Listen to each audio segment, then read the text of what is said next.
आप ज्योतिष पीठ के शंकराचार्य कैसे? 18 अक्टूबर 2022 के सुप्रीम कोर्ट के आदेश के मुताबिक जब तक कोर्ट पट्टाभिषेक के संबंध में अग्रिम आदेश पारित नहीं करता है, तब तक कोई भी धर्माचार्य ज्योतिष पीठ के शंकराचार्य के रूप में पट्टाभिषेकित नहीं हो सकता।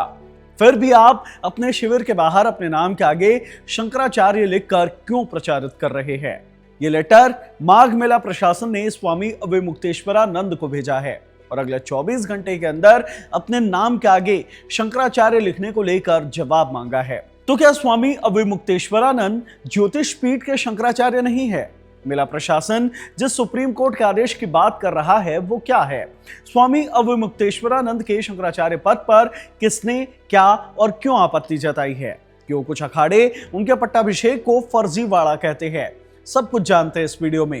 हेलो, मैं हिमांशु हूं और आप देख रहे हैं खबरगांव। 18 जनवरी मौनी अमावस्या के दिन गंगा स्नान को लेकर स्वामी अविमुक्तेश्वरानंद और माघ मेला प्रशासन के बीच विवाद हुआ।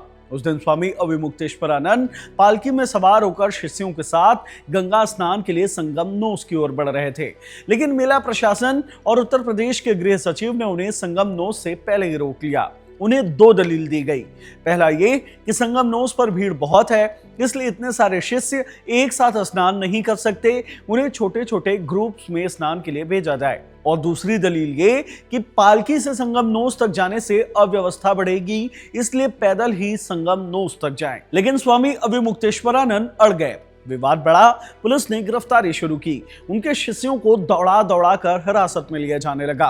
कई मीडिया रिपोर्ट्स में यह भी दावा किया गया कि थाने में ले जाकर कुछ शिष्यों को पीटा भी गया। गुस्साए स्वामी अविमुक्तेश्वरानंद बिना गंगा स्नान किए ही वापस अपने शिविर लौट आए, लेकिन वो शिविर के अंदर गए नहीं, दरवाजे पर ही आसन जमा कर बैठ गए।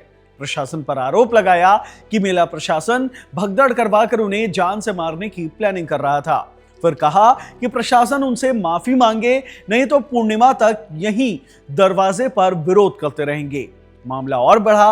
अखिलेश यादव जैसे कई विपक्षी नेता सरकार के विरोध में कमेंट करने लगे। दबाव बढ़ा तो लगा कि प्रशासन गुस्साए स्वामी को मनाने के लिए कुछ कोशिश करेगा, लेकिन हुआ ठीक उल्टा। अब मेला प्रशासन ने सीधे नोटिस भेजकर शंकराचार्य की पदवी पर ही सवाल खड़े कर दिए हैं। वो विवाद जो सालों से स्वामी अविमुक्तेश्वरानंद के ऊपर चिपका हुआ है। बकायदा सुप्रीम कोर्ट में लंबित केस का भी इस लेटर में जिक्र किया गया है। यहां तक आपने ताजा विवाद समझ लिया। अब ये जानते हैं कि स्वामी अविमुक्तेश्वरानंद के शंकराचार्य होने पर या लिखने को लेकर क्या विवाद है और सुप्रीम कोर्ट में कौन सा मामला लंबित है। इस विवाद को समझने के लिए सबसे पहले आपको यह समझना होगा कि शंकराचार्य बनते कैसे हैं और अविमुक्तेश्वरानंद किस तरह से ज्योतिष पीठ के शंकराचार्य बने हैं। मान्यता है कि आदि शंकराचार्य ने देश में धर्म के प्रचार के लिए 4 मठों की स्थापना की। पहला है ज्योतिर्मठ, जो कि उत्तराखंड के जोशीमठ में है। दूसरा है शारदा मठ, जो कि गुजरात के द्वारका में है। तीसरा है गोवर्धन मठ, जो कि ओडिशा के पुरी में है। और चौथा है श्रृंगेरी मठ, जो कि कर्नाटक में मौजूद है। इन मठों के मुखिया को शंकराचार्य कहा जाता है। यानी देश में अब एक नहीं बल्कि 4 शंकराचार्य होते हैं। शंकराचार्य का चुनाव कैसे होगा, मठों को किन किन नियमों के मुताबिक संचालित किया जाएगा, मठों की जिम्मेदारियां क्या क्या होंगी, इन सब के नियम आदि गुरु शंकराचार्य ने अपने ग्रंथ मठान्याय में लिखा हुआ है। माना जाता है कि पहले मठों के शंकराचार्य का चुनाव शास्त्रार्थ के जरिए होता था। विद्वान साधु संत आते और फिर उनके बीच शास्त्रार्थ होता और जीतने वालों को शंकराचार्य घोषित कर दिया जाता। इस पूरे प्रोसेस में देश के सभी सन्यासी अखाड़े, दूसरे सभी शंकराचार्य और काशी विद्वत परिषद के सबसे महत्वपूर्ण भूमिका होती थी। लेकिन समय के साथ ये प्रक्रिया बदल गई। शास्त्रार्थ की जगह गुरु शिष्य परंपरा ने ले ली, जो अब तक चली आ रही है। अब मौजूदा शंकराचार्य ही अपना उत्तराधिकारी तय कर लेते हैं, ठीक वैसे ही जैसे गोरखपुर के गोरक्षनाथ पीठ में होता है या फिर कई दूसरे पीठों में देखने को मिलता है। अविमुक्तेश्वरानंद के गुरु स्वरूपानंद सरस्वती 2 पीठों के शंकराचार्य थे, उत्तराखंड के ज्योतिर्मठ के और कर्नाटक के श्रृंगेरी मठ के। 11 सितंबर 2022 को उनका निधन हो गया। फिर उनकी वसीयत के आधार पर स्वरूपानंद के निजी सचिव सुबोधानंद महाराज ने स्वामी अविमुक्तेश्वरानंद को ज्योतिर्मठ का अगला शंकराचार्य घोषित कर दिया और सदानंद सरस्वती को श्रृंगेरी मठ का। लेकिन ज्योतिर्मठ को लेकर विवाद हो गया। पुरी के गोवर्धन मठ के शंकराचार्य ने सुप्रीम कोर्ट में हलफनामा दाखिल कर दिया। सवाल उठता है क्यों? इस विवाद की जड़ें अभिमुक्तेश्वरानंद के वक्त से भी पहले के वक्त से जुड़ी है। अभिमुक्तेश्वरानंद ही नहीं, उनके गुरु स्वरूपानंद के भी शंकराचार्य बनने पर कोर्ट में चुनौती दी गई थी। इंडिया टुडे की रिपोर्ट के मुताबिक साल 1951 को शंकराचार्य थे ब्रह्मानंद। 18 दिसंबर 1952 को ब्रह्मानंद ने अपनी वसीयत लिखी, जिसमें रामजी त्रिपाठी, द्वारका प्रसाद, विष्णुदेवानंद और परमानंद सरस्वती का नाम लिखा। यानी ये चारों एक के बाद एक शंकराचार्य बनते, लेकिन ऐसा हुआ नहीं। शंकराचार्य बने तीसरे नंबर के कैंडिडेट विष्णुदेवानंद, और फिर उन्होंने 25 जून 1953 को अपना उत्तराधिकारी बनाया कृष्ण बोधाश्रम को। यानी ब्रह्मानंद की वसीयत के मुताबिक बाकी 3 कैंडिडेट का पत्ता ही कट गया। 10 दिसंबर 1973 तक कृष्ण बोधाश्रम शंकराचार्य बने रहे, लेकिन मृत्यु से पहले ही वो अपना उत्तराधिकारी की घोषणा नहीं कर पाए। ऐसे में स्वरूपानंद और वासुदेवानंद ने दावेदारी पेश की।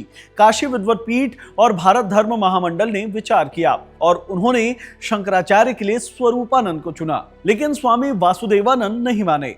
वासुदेवानंद 1989 से ही इस गद्दी पर शंकराचार्य के तौर पर काम कर रहे थे। ऐसे में दोनों इलाहाबाद हाईकोर्ट पहुंच गए, स्वरूपानंद अपनी दावेदारी के लिए और वासुदेवानंद अपनी गद्दी बचाने के लिए। साल 2017 में इलाहाबाद हाईकोर्ट ने फैसला सुनाया। कोर्ट ने वासुदेवानंद और स्वरूपानंद दोनों की ही दावेदारी को ठुकरा दिया। कोर्ट ने वासुदेवानंद को अयोग्य माना, जबकि स्वरूपानंद की दावेदारी को अवैध।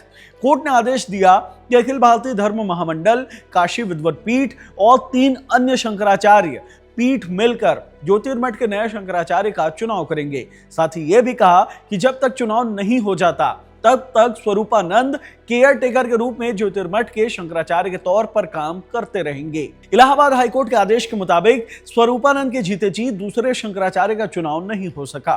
11 सितंबर 2022 को उनका निधन हो गया और उनके बाद निजी सचिव सुबोधानंद महाराज ने उनकी वसीयत के मुताबिक अभिमुक्तेश्वरानंद को अगला शंकराचार्य घोषित कर दिया। लेकिन पुरी के गोवर्धन पीठ के शंकराचार्य ने स्वरूपानंद की दावेदारी मानने से इनकार कर दिया।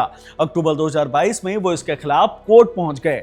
इलाहाबाद कोर्ट के आदेश को आधार बनाते हुए उन्होंने दलील दी कि अभिमुक्तेश्वरानंद की नियुक्ति और उनके समर्थन के बिना हुई है, जो न सिर्फ कोर्ट के आदेश के खिलाफ है बल्कि नियम के भी खिलाफ है। इसलिए उनकी नियुक्ति पर रोक लगाई जाए। साथ ही यह भी दलील दी गई कि उनके चयन के लिए सन्यासी अखाड़ों से चर्चा ही नहीं की गई। अपने बचाव में अभिमुक्तेश्वरानंद की ओर से दलील आई। स्वरूपानंद सरस्वती ने उन्हें अपना उत्तराधिकारी चुना था, इसलिए उनकी दावेदारी बिल्कुल सही है। अक्टूबर 2022 में ही सुप्रीम कोर्ट ने अपना फैसला सुनाया।